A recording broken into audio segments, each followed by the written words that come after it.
Hello and welcome to my tier list for the Venus Next Corporations in Terraforming Mars.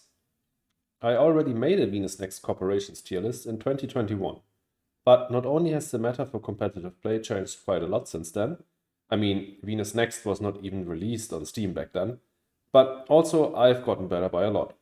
Also, this video is a follow-up on the previous two corporation tier lists that released a while ago, and that's why you already see the base game and prelude corporations ranked here. However, they were ranked with only the base game, prelude, and H&E expansions in mind, and not Venus Next. That's why I want to start off today's video by talking about the changes to these corps first, and then talk about the new corps. If you want to skip straight to the new corps, I'll leave a timestamp on screen right now. Generally, when introducing Venus Next to the game, rushing as a playstyle loses in strength quite a bit. This is not mainly because everyone suddenly tries to play as much into Venus as possible, but just due to the fact that the introduction of the new project cards dilutes the deck quite a bit. The expansion introduces almost no new cards that help you terraform the three Mars parameters, so the chance of drawing such a card decreases. This mainly hurts Ecoline and UNMI, but of the two I think Ecoline suffers more. I'm not quite sure if it suffers enough to be dropped down to B tier, but I think so. You just can't pull off a super strong rush as consistently, and Ecoline is just too poor for any other game plan. I think all of the other corporations stay in their respective tiers. So we can actually move on to the new corps already. Please keep in mind that the other two expansions, Colonies and Turmoil, won't influence the rating, but I'll talk about how these corps perform with them, so you at least get the info. Also, my tier list is mainly based on 2P and 3P experience, so if you mainly play 5P, take this with a grain of salt. But let's begin.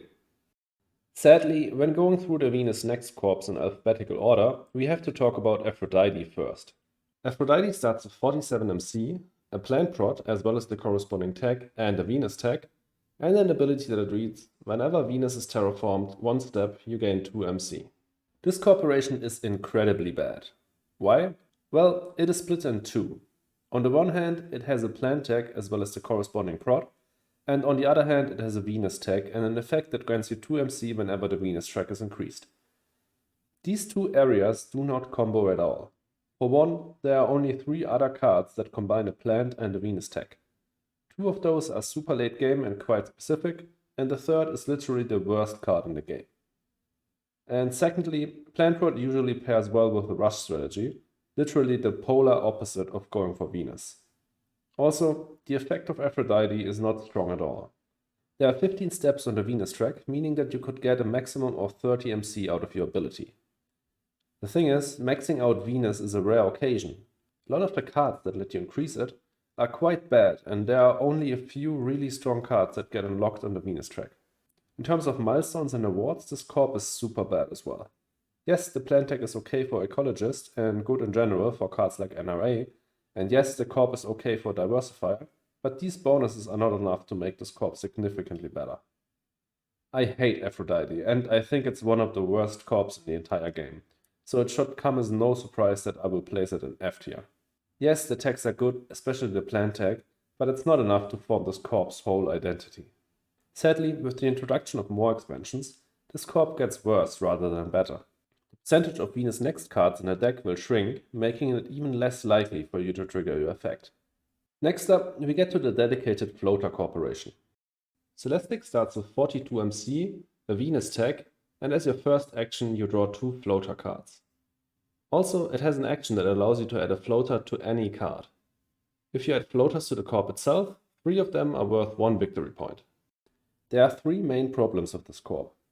Firstly, its economic situation at the start of the game, as well as throughout the game, is not ideal. 42 MC is kinda low, and not having any discount, rebate or free prot will be noticeable in the long run.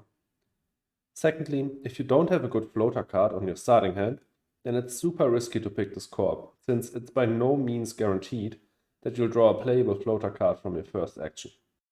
There are quite a few unplayable ones in the early game, or cards that just do not accumulate floaters themselves. And lastly, and kinda connected to the second point, there are not a lot of great floater cards in the Venus Next deck. Colonies specifically try to make floaters better, but with just Venus Next, they are not that great. A lot of them are just super inefficient and slow. Now to the positives. If you get a good floater card, Celestic can abuse it very well.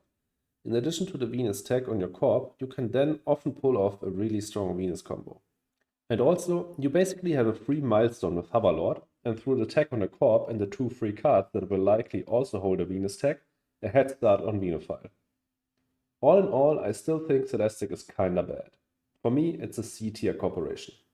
For expansions, I already said that Colonies makes the floater strategy better. The introduction of Titan and some new really strong floater cards do help Celestic quite a bit. Turmoil, on the other hand, does nothing for this corp. But let's stop it with this mediocrity. Let's talk about the best corp in the entire game, Manutech. No, this is not an exaggeration. This corp is absolutely busted and nothing can even compete. If I was able to ban one corp, it would be this one. Manutech starts with 35 MC, a steel prod and a building tech. It has an ability that reads, for each step you increase the production of a resource, including this, you also gain that resource. Meaning it also starts with 1 steel resource. Why is it so strong? Well, its ability is overpowered as heck. In the early game, it allows you to play more production cards since they all immediately pay back 1 turn of production.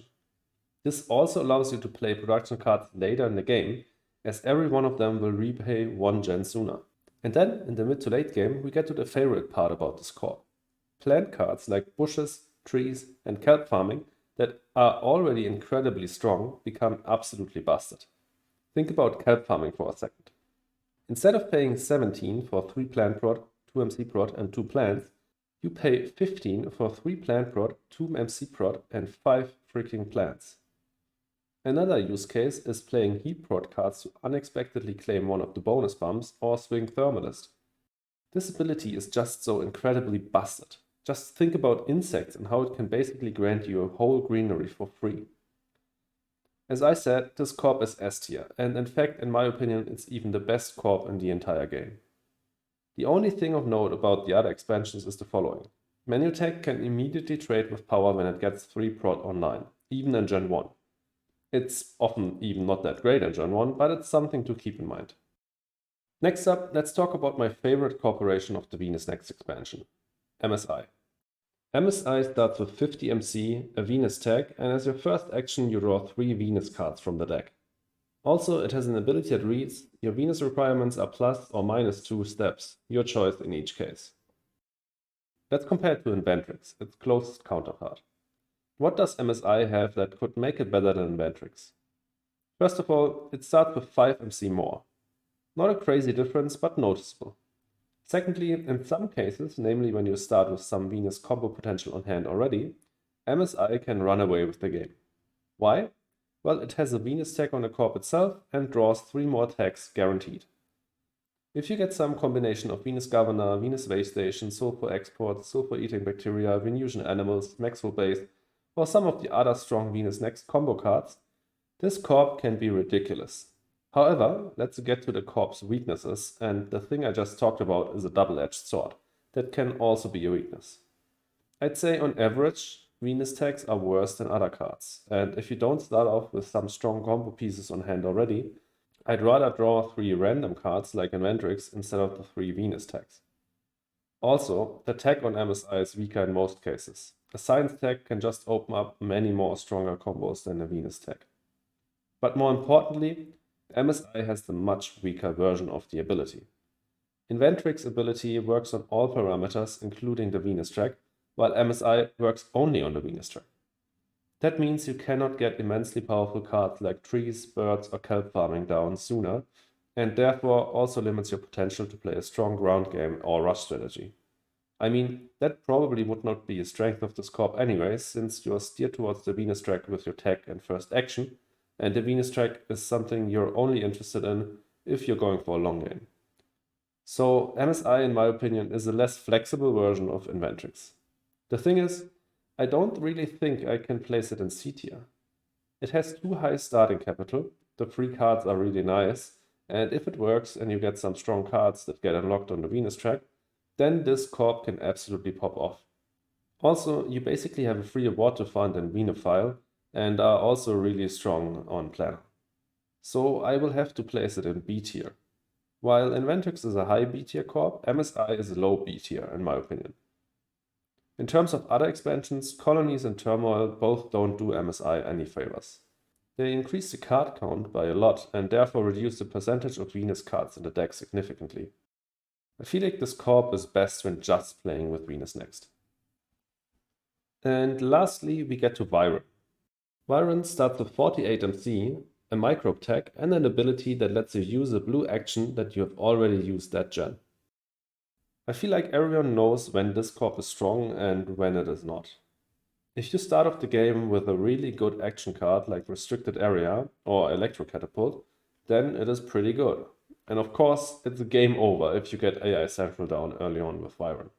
But often enough, I have seen games where this corp just doesn't offer anything, at least in the early game, since my starting hand is devoid of any playable action cards.